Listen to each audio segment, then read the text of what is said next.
You know that simple grid of black and white squares?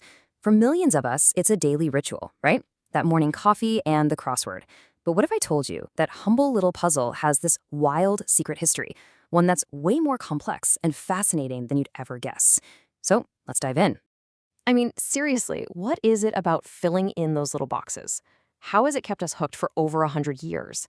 It seems like just a game, but it's this obsession, really, that cuts across all lines, culture, class, you name it.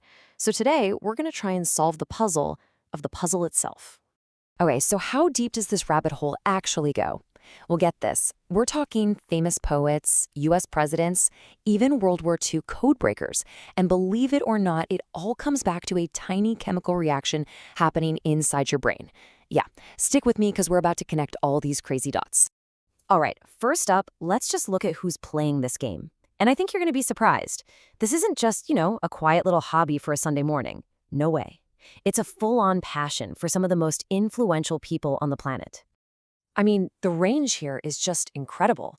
You've got these literary giants like T.S. Eliot on one hand, and then horror masters like Stephen King on the other. You've got Hollywood stars, political leaders. It's this amazing mashup of high and low culture, and they're all united by a love for this simple grid. It kind of proves it, right? Almost everyone loves a good puzzle. So where did this whole thing even come from? Well, the crossword wasn't some grand, brilliant design. Nope, it was pretty much an accident, born out of the super competitive, cutthroat world of old-school New York newspapers, where everyone was just desperate to keep their readers entertained.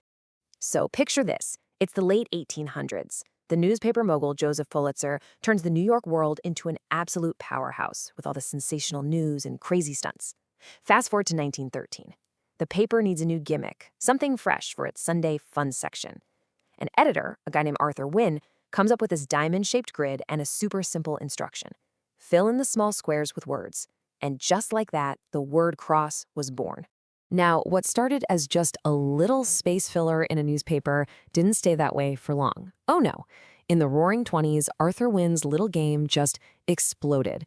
We're not talking about just a fad here. This was a full-blown national mania. The craze got so intense that all the major brands wanted a piece of the action. It's a perfect example of the puzzle's commercial power, right? In 1925, Coca-Cola ran this big contest for the best original crossword. And the winning entry? Get this. It was a puzzle literally in the shape of a Coke bottle. You can't make this stuff up. And oh, it did not stop there.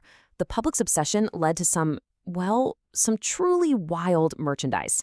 I'm talking people wearing grid-patterned dresses and jackets. They had wristbands with tiny little dictionaries attached.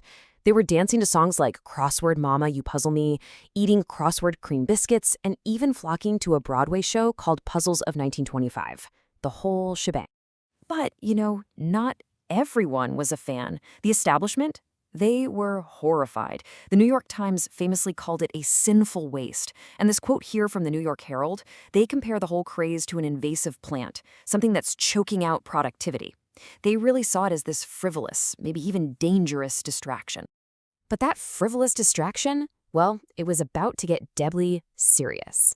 The crossword puzzle was about to go from the funny pages straight to the front lines of World War II. And yeah, this is where the story takes a really dramatic turn. So check this out. It's 1941 and Britain's Daily Telegraph newspaper runs a contest. The challenge? Can you solve this puzzle in under 12 minutes? Seemed like a simple bit of fun, right? Wrong. It was a front. The people who won received a confidential letter from the military. Turns out, they weren't just looking for fast puzzlers. They were looking for potential code breakers. This whole contest was a secret recruitment tool to find the brains they needed to crack Nazi codes at the legendary Bletchley Park. Okay, so after the war, the puzzle kind of settled down. It became more respectable, but let's be honest, sometimes a little stuffy. But then we get to the modern era, and a few key people are about to totally reshape it into the dynamic game that we all know and love today. And talk about a change of heart. The very same New York Times that called the puzzle a sinful waste, they finally gave in and published their very first one in 1942. And pretty soon, it became the gold standard. The puzzle that all the others were measured against. And since 1993, one man has pretty much reigned over that whole kingdom. Will Shortz. As the puzzle editor for the New York Times, he is, without a doubt, the most influential person in the modern crossword world. People literally call him the Emperor of Crosswords. So what did Shortz do? His genius was basically to throw open the windows and let some fresh air in. He got rid of all those obscure, stuffy, academic clues and replaced them with references to modern movies, music, pop culture, stuff people actually knew. He brought in humor, puns, and all this clever wordplay, and it totally transformed the puzzle. It started to feel less like a final exam and more like a fun, witty conversation. So, okay, we've seen the history, the crazy fads, the key players, but that still doesn't quite answer our big question from the beginning. Why are we so obsessed with this thing? Well, for that answer, we need to look inside our own heads. You know that feeling when you finally figure out a really tricky clue? That aha moment? Or when you fill in that very last square? Well, your brain is actually giving you a little reward.